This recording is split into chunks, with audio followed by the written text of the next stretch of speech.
Wandi belakangan ini menjadi pusat perhatian publik. Terus-menerus tampil di berbagai layar, menyuarakan berbagai keresahan, mengungkap terduga dalang dari demonstrasi, menyatakan kita semua berhasil menghentikan darurat militer, hingga juga menyatakan bahwasannya rakyat yang ikut rusuh tidak bisa ditangkap. Ya, oke. Baik. Ikut rusuh kavaleri Palembang. Ikut rusuh, Ya. bukan perusuh. Bukan. Ini dua hal yang berbeda. Oh, dua hal yang berbeda itu, Pak. Ya jelas. Oke. Ikut rusuh, ya ikut dia di sana. Ya wajar. Berarti dia kalau ikut. orang ikut rusuh nggak bisa diproses hukum dong, karena dia bukan perusuh. Iya, dia kan Oke. ikut. Kan dia... Bahkan dirinya tidak takut mati dan masuk penjara. Tapi siapa Ferry Irwandi?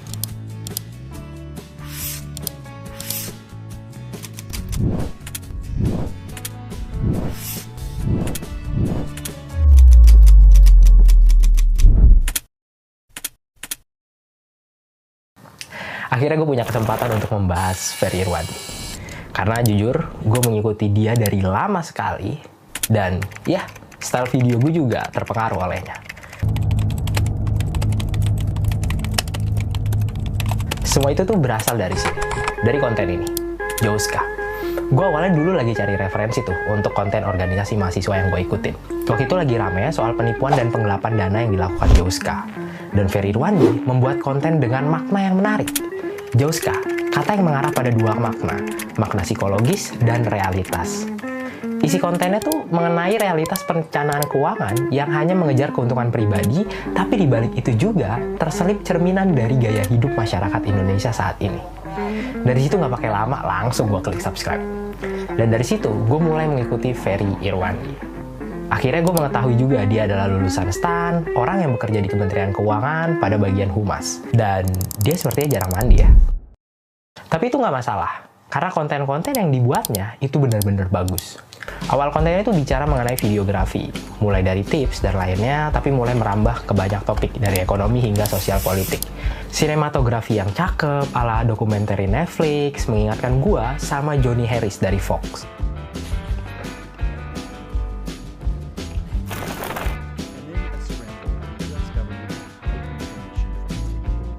Lagi, narasi yang menyenangkan berasa ngobrol sama abang-abangan di warkop. Dan penjelasannya itu simple, menyederhanakan hal-hal yang sulit ditangkap.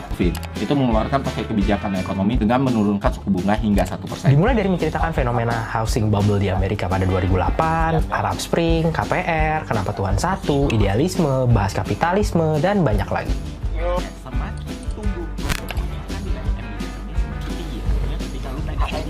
Hingga menyatakan dirinya adalah warga sipil.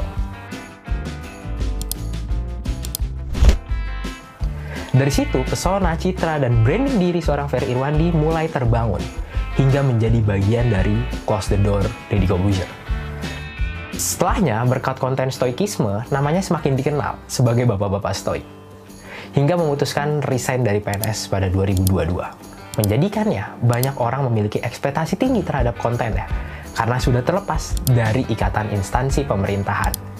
Apalagi nih, setelah kasus gratifikasi pajak yang meluas akibat ulah Mario Dendi. Namanya itu semakin naik, dan banyak orang menghargai keputusannya untuk resign dari PNS. Hingga dibentuknya Malaka Project. Dimana itu adalah media yang mengumpulkan beberapa influencer menjadi satu wadah, dalam tujuan mendemokratisasi pendidikan secara digital. Dengan berlandaskan Madilog yang dibawa oleh Tan Malaka, menghasilkan media yang menekankan berpikir secara ilmiah dan berbasiskan data. Membuat menormalisasi konten-konten para ahli, sehingga obrolan yang terkadang sulit ditangkap dan sulit diterima oleh masyarakat awam menjadi mudah dimengerti dan dikemas agar mudah dimengerti juga. Apakah lebih baik jadi spesialis atau seorang generalis? Saya Indra Setio, selamat datang di Wafakar. Dari situ, nama Ferry Irwandi makin meluas dan semakin dikenal oleh publik. Saat ini memang kontroversi itu menjadi bumbu utama popularitas di media sosial. Ferry Irwandi pun cukup menjadi figur yang kontroversial, karena ia sangat vokal dalam kritik yang dilakukannya. Ia pernah menantang Raymond Chin. Yang lu harus sadari, Pak, konten lu itu bukan lagi dikonsumsi masyarakat urban, atau kelas pekerja. Ferry Irwandi pun pernah berdebat dengan Mardigu mengenai teori MMT. Diubah sistem beberapa di BI, berubah moneter sistem, berubah beberapa pendapat, selesai. Gimana antara MMT yang gue pahami itu bisa gue bilang sangat berbeda dari apa yang diterima oleh kebanyakan masyarakat Indonesia melalui Pak Mardigu ini. Wah, saat itu tuh cukup menarik ya, karena akhirnya pada lempar-lemparan gagasan. Ya namanya juga beda mazhab ya alirannya ya. Kita nggak sekolah ekonomi sih ilmunya. Ilmu kita cuma modal akal sehat doang. Lalu pastinya kita akan... Pun Ferry kembali menjelaskan ya gitu. Tapi respon dari netizen tuh banyak yang mengeluhkan Ferry Irwandi karena membawa budaya diskursus ke ranah influencer sosial media. Dari situ, namanya semakin dikenal. Bukan karena kontroversinya, tapi karena banyak yang merasa terwakilkan oleh Ferry Irwandi ini.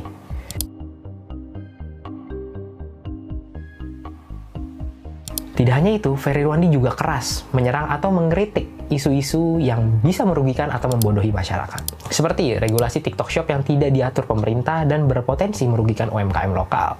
Bahkan Ferry pernah mengkritik dengan keras ekosistem judi online yang sudah sangat meresahkan di Indonesia. Karena tersebar luas, bahkan influencer menikmati hasilnya. Atau bahkan menolak RUU TNI yang disahkan tiba-tiba.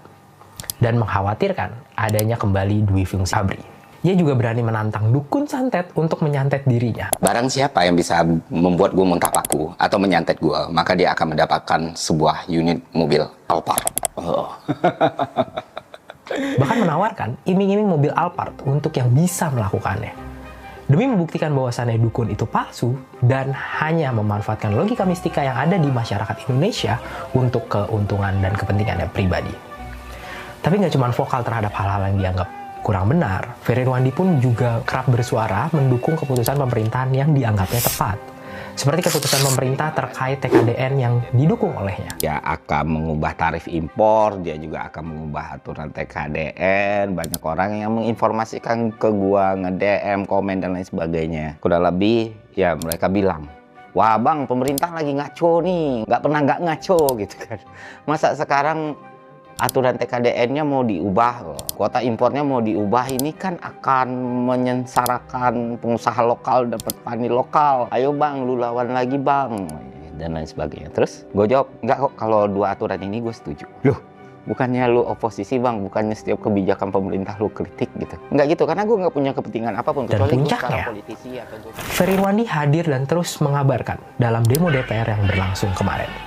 Ia hadir dan terus membersamai masa aksi, mengingatkan untuk segera pulang, menjaga ketertiban dan saling melindungi, bahkan ia yang paling keras teriak soal represivitas yang dilakukan oleh aparat saat demo berlangsung. Ini gue bukan pers ya, tapi memang itu yang terjadi, itu kenyataannya. Ya mungkin banyak yang nggak ngeliat juga ya. Hingga kemarin, ia muncul melalui TV nasional dan melakukan perdebatan. Di sana, ya wajar. Berarti kalau orang ikut rusuh nggak bisa diproses hukum dong, karena dia bukan perusuh. Iya, dia kan ikut. Dari sini masih meragukan keberpihakan Ferry Irwandi, atau memang banyak orang suruhan yang panas akibat ulah Ferry Irwandi. Kadang tuh ada aja tuh pertanyaan, siapa sih di belakangnya, kok berani banget ngomongnya? Rasa-rasanya tuh statement-statement seperti itu tuh aneh. Karena mencari tahu siapa di belakang seseorang hingga orang itu berani bicara, berani mengkritik, itu seperti menormalisasi backingan oligarki.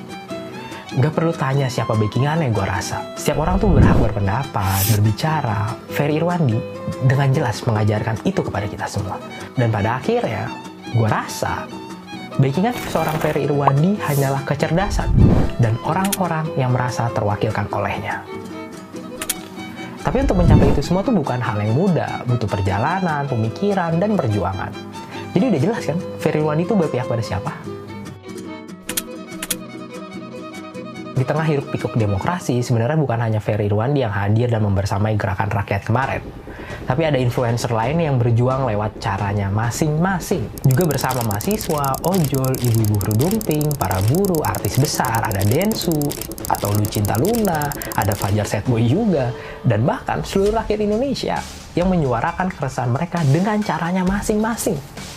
Dan makin kesini, semua usaha pergerakan, semua usaha menyampaikan keresahan itu tuh semakin dinormalisasi, berafiliasi dengan siapa, dan siapa. Ya Anies lah, ya Jokowi lah, ya geng Solo lah, ya kubu pemerintah, ya ada bantuan dari luar negeri. Ya pertanyaan tuh kenapa ketika orang resah selalu dikaitkan dengan orang lain gitu? Apa nggak boleh orang-orang tuh berbicara atas keresahannya sendiri? Apa nggak boleh orang-orang berpendapat atas keresahannya masing-masing? Aneh banget anjir. Buzzer. Sekian video dari gua. Semoga Indonesia lebih baik lagi. Bye-bye. Berangsur-angsur mereda lah. Kalau menurut saya seperti itu sih. Nah dari sini dikomentari oleh Faisal Muhammad, ini Ferry asli nggak sih? Lu balik ke Twitter, Fer. Bang, jaga baik-baik ya. Jangan sampai bepergian jauh. Takut banget Bang Ferry diapa-apain kayak kasus Munir. Wah, kalau benar dugaan saya tentang pelaporan TNI ke Polda karena darurat militer, berarti dugaan tentang hal itu benar dong, karena data cyber bocor. Memang hal itu akan dilakukan. Apa yang bisa dijelaskan? Kritik dan narasi Bang Ferry Irwandi pada otoritas negara bukanlah kejahatan. Itu bentuk kegelisahan dan kecemasan masyarakat sipil pada umumnya. Ketika yang lain banyak yang jongkok, Bung Ferry Irwandi seorang diri sendiri, kini dia menjadi seorang musafir revolusi, seorang diri sehat selalu ya. Nah kalau kita lihat pemberitaan dari sini ya, 3 Jenderal TNI bidik Ferry Irwandi terkait dugaan pidana. Kadang-kadang saya juga penasaran sih, kira-kira seperti apa beritanya ya. Gusti Aju ungkap Ferry Irwandi manipulasi kalimat di video viral untuk benturkan rakyat dengan TNI. Grafolog dan pengamat perilaku Gusti Aju Dewi membongkar fakta bahwa pegiat media sosial dan aktivis serta CEO Malaka Project Ferry Irwandi sudah melakukan manipulasi atas video viral adanya anggota TNI yang ditangkap anggota Brimob saat demo rusuh di Palembang beberapa waktu lalu. Manipulasi, kata Gusti Aju, dilakukan Ferry Irwandi dengan menambah kalimat pada video asli saat berbicara di acara Rakyat Bersuara di iNews TV bertajuk Aksi Massa. Siapa berada di baliknya pada 2 September yang lalu. Padahal kata Gusti, Brimob Palembang sudah mengklarifikasi hal itu karena salah tangkap. Namun kata Gusti, Ferry Irwandi justru memanipulasi video itu sehingga seperti memprovokasi massa untuk melawan TNI. Hal itu diungkapkan Gusti dalam postingan gambar berisi pernyataan dan narasi di akun Instagram Gusti Aju Dewi. Sebelumnya, video viral penangkapan anggota TNI oleh Brimob ditayangkan atau diputar dalam acara di iNews TV tersebut atas permintaan Ferry. Dalam video, tampak seorang anggota TNI ditangkap anggota Brimob karena dituduh ikut rusuh. Kemudian anggota Brimob yang memegang sang anggota TNI menanyakan dari kesatuan mana. "Kamu anggota mana kamu?" kata suara dalam video. "Kavaleri," jawab anggota TNI. "Kavaleri ikut rusuh kavaleri di Palembang. Saya laporin Panglima TNI di kau," jawab sang anggota Brimob. "Aku tidak ada melok," bahasa Palembang artinya aku tidak ikut, bantah si anggota TNI. Usai video selesai diputar dalam acara itu, Ferry Irwandi langsung menjelaskan ulang suara dialog di dalam video. Kapolri, ini ikut rusuh Kapolri. Saya laporin Panglima TNI." Terus dia bilang si orangnya, "Bukan cuma saya Pak," kata orang TNI ini. Anyway, kata Ferry yang langsung mengalihkan fokus ke pembicaraan soal terkait aksi demo rusuh lain. Menurut Gusti, kesalahan sangat jelas, yakni pernyataan kavaleri diganti menjadi Kapolri. Untuk hal ini, kata Gusti, Ferry mengaku salah dengar. Namun kesalahan atau manipulasi kedua menurutnya sangat fatal, di mana Ferry menambahkan seakan-akan ada pernyataan anggota TNI bahwa yang ikut demo rusuh bukan cuma dia saja, tapi banyak anggota TNI. Kesalahannya jelas, Ferry menambahkan kalimat yang tidak ada di video asli, yaitu "bukan cuma saya Pak," kata orang TNI ini, papar Gusti. Menambahkan kalimat palsu ini menurut Gusti Aju bukan hal kecil. Itu menggiring opini publik seolah-olah TNI adalah dalam kerusuhan massa. Artinya Ferry sengaja membenturkan rakyat dengan TNI. Yang lebih berbahaya, tambah Gusti, karena Ferry menolak klarifikasi, video bohong itu terus diputar berulang-ulang di medsos dan akhirnya bisa dianggap benar oleh rakyat, ujar Gusti. Ya, kalau kita lihat memang pada saat lalu itu banyak setidaknya video-video yang beredar lah. Konon katanya itu bukan rakyat sipil dan lain sebagainya karena posturnya tegap dan Ferry Irwandi kembali membuat pernyataan tegas lewat unggahan terbarunya di Instagram. Ia menyampaikan pesan terbuka yang ditujukan kepada seorang jenderal. Dalam postingannya, Ferry juga menggugah sebuah tangkapan layar terkait artikel berjudul "Jenderal TNI tiba-tiba ke Polda Metro, sebut ada dugaan pidana CEO Malaka Project Ferry Irwandi. Dear Jenderal, saya tidak lari kemana-mana. Setelah nomor saya di doxing pun, saya nggak pernah ganti nomor. Jadi sampai sekarang, kalau bisa pernah coba kontak. saya tidak pernah dikontak, terima kasih ya, seperti itulah ya. Untuk selebihnya kita kembalikan lagi ke masyarakat menilainya seperti apa. Irwandi kembali menjadi sorotan publik setelah unggahannya di Instagram Story menimbulkan polemik. Ia membagikan artikel dari media nasional mengenai usulan Menteri Pertahanan Syafri Samsudin terkait penetapan status darurat militer. Dalam unggahannya, Ferry Irwandi mengajak netizen yang budiman menyebarkan berita tersebut sekaligus menyarankan untuk berlangganan media terkait. Aksi ini langsung mengundang reaksi tajam dari netizen yang berbakti dengan akun @angelinahira yang menilai langkah Ferry Irwandi tidak sekadar berbagi informasi, tapi berpotensi sebagai kampanye terselubung. Angelin bahkan mencurigai Ferry Irwandi sebagai buzzer media karena menyertakan ajakan berlangganan. Ia menyebut tindakan itu bisa memberi keuntungan ekonomi bagi pihak media sekaligus memicu kecurigaan publik. Kritiknya juga menyinggung kasus Jerome Pauline yang sempat blunder saat menyebarkan chat tawaran menjadi buzzer, sehingga dikhawatirkan Ferry Irwandi mengulangi kesalahan serupa. Tudingan ini pun membuat netizen yang berbakti terbelah. Sebagian menilai Ferry Irwandi sekadar berbagi informasi, sementara lainnya melihatnya sebagai langkah provokatif yang rawan konflik horizontal. Bang Ferry, seriusan loh, ini kemarin baru kejadian ya, Jerome itu sembarangan langsung nge-share, akhirnya bikin masyarakat itu jadi pada berantem gitu, terhasut. Kemarin Jerome bilangnya ada titipan buzzer untuk dukung pemerintah dibayar 150 juta pakai uang rakyat. Nah sekarang nih aku tanya nih, apakah kayak gini nggak bentuk-bentuk di endorse nih, literally di endorse nih? Nih kata-kata soal gini, sebarkan luas, jangan lupa berlangganan. Kalau Bang Ferry menyarankan untuk berlangganan pada media ini, dan orang-orang mengikuti kata-kata abang untuk berlangganan di media ini, secara nggak langsung ini abang sudah menghasilkan keuntungan ekonomi untuk media yang abang promosikan ini. Dan yang kayak begini jujur aja pantas untuk dicurigain adalah bentuk dari buzzer. Terus serius nih, ini kan ditulis gini kan, di tengah demonstrasi besar, Menteri Pertahanan Syafri Samsudin mengusulkan pemerintah menetapkan status darurat militer. Sekarang pertanyaan gini, kemarin itu demonstrasi bagus mungkin siangnya, begitu pas malam kan berantakan. Ada yang ngerusuh, sampai-sampai fasum kita dibakar, bahkan ada gedung pemerintahan juga dibakar. Itu kalau nggak reda, ya dengan sendirinya harus ada darurat militer. Kemarin aku jujur aja aku sangat mengapresiasi Bang Ferry yang bilang, ayo guys pulang, jangan ikutan demo, jangan ikutan rusuh. Itu ajaran yang sangat baik banget dari Bang Ferry. Jujur aku apresiasi banget. Jadinya beneran gak ada darurat militer, bagus itu, beneran bagus. Tapi dibaca lagi nih, dari konstitusi negara kita, perundang-undangan negara kita, kalau keadaannya memang seberantakan itu, kalau kerusuhannya, nih akibat provokator ya, aku gak akan bilang itu pendemo beneran ya, oknum-oknum provokator yang sengaja pertama-tama ngerusakin fasum, terus gedung-gedung, apapun itu, terus itu menyebar kemana-mana, ada masyarakat yang terprovokasi melakukan kayak gitu, ya mau gak mau, memang darurat militer gitu, itu dalam konstitusi negara kita. Tapi kan kemarin Bang Ferry dan teman-teman semua mengatakan kepada teman-teman yang lain, ayolah kita jangan yang rusak-rusak, jangan yang aneh-aneh, pulang.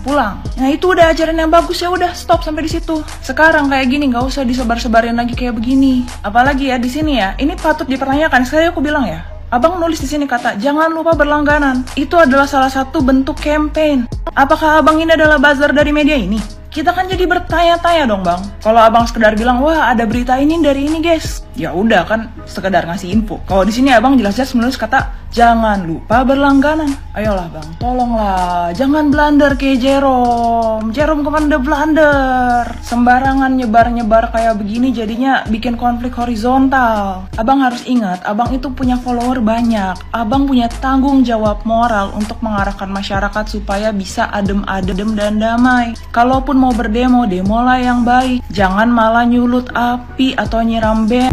Mumpung belum jauh dicuci otaknya, cobalah tonton video yang ku stitchin ya secara full.